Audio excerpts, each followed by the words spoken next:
ایک دانشور نے کہا تھا پھلوں کی دکان پر ایک فقیر آیا اور پھل بہت سارے رکھے ہوئے تھے. ایک بوڑھا فقیر اس کو آم کھانے کی خواہش پیدا ہوئی.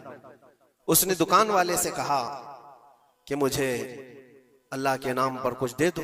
ظاہر سی بات ہے جو چھٹے ہوئے آم تھے، جو نکالے ہوئے تھے، جن کے اندر سڑن پیدا ہو چکی تھی، وہ سائیڈ کیا گیا تھا، اس میں سے نکال کر کے اس نے دے دیا فقیر کو. عام طور پر یہی ہوتا ہے، دینے کے لیے جو نکالا جاتا ہے وہ الگ ہوتا ہے. وہ لیا. تھوڑی دیر کے بعد اس کے پاس 10 درہم تھے.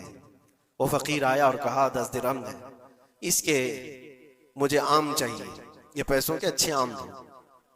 تو 10 درہم لیا دکان والا اور اچھے سے چن کر کے 2 آم اس کو دیا جو بنتے تھے. وہ فقیر ہاتھ میں دونوں آم لیا اور پھر اللہ کی بارگاہ میں دکھا کر کہا اے اللہ، دیکھ اس بندے نے تجھے کیا دیا ہے اور مجھے کیا دیا ہے. تیرے نام پر مانگا تھا تو سڑی ہوئی چیزیں دیا، اور میرے پیسوں سے دیا ہے تو اچھا مال دیا. کیا یہ عام طور پر نہیں ہوتا ہمارے کھانا اگر بچ جائے تو اسے تک بانٹنے میں دے دیا جائے؟ اس وقت مدرسے کے بچے یاد آتے ہیں. ولیمے میں، شادی میں، منگنی کی رسم میں کھانا دیگوں بنایا جاتا اور بچ جائے تو سوچتے ہیں کسی مدرسے میں غریب طلبہ کو دے دیا جائے، یا فقیروں اور مسکینوں کو کھرچن دینے کے لیے ہم کھڑے رہتے ہیں کہ بچ گیا ہے، خراب ہو جائے گا، اس سے اچھا ہے کہ غریب لوگ کھا لیں گے.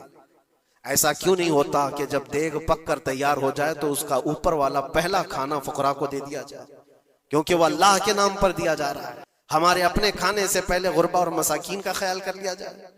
اسی لیے مجھے وہ بات یاد آتی ہے، رسول مکرم صلی اللہ تعالی علیہ وسلم کی عادت کریمہ تھی، جب آپ کے دسترخوان پر کوئی فقیر آتا تو اللہ کے نبی صلی اللہ علیہ وسلم کے دسترخوان پر جو کچھ ہوتا سب سے پہلے اس کو پیش کرتے تھے.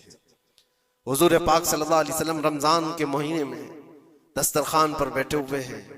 ایک مسافر آیا بڑی دور سے، وہ حضور کو ملنے کے لیے آیا تھا. حضور پاک صلی اللہ علیہ وسلم اصحاب صفہ کے ساتھ، جو 70 صحابہ غریب صحابہ حضور کے در پر پلتے تھے، ان کے ساتھ افطاری کر رہے تھے. اور ایک مسافر آیا، اس کو بلایا گیا آ جاؤ دسترخوان پہ. 70 لوگوں کے بیچ میں دودھ کا ایک پیالہ تھا بس افطاری کے لیے. اور وہ جو مسافر آیا اس کو بٹھایا گیا، بڑا بھوکا تھا. اس سے کہا گیا لو آپ تناول کرو، آپ دودھ پی لو. اس نے اٹھایا، کسی کا خیال ہی نہیں کیا، پورا دودھ پی گیا. اللہ کے نبی صلی اللہ علیہ وسلم نے مسکرا کر کہا اللہ تیرا بھلا کرے. آتا ہے فقیروں پہ انہیں پیار کچھ ایسا، خود بھیک دیں اور خود کہیں منگتے کا بھلا ہو.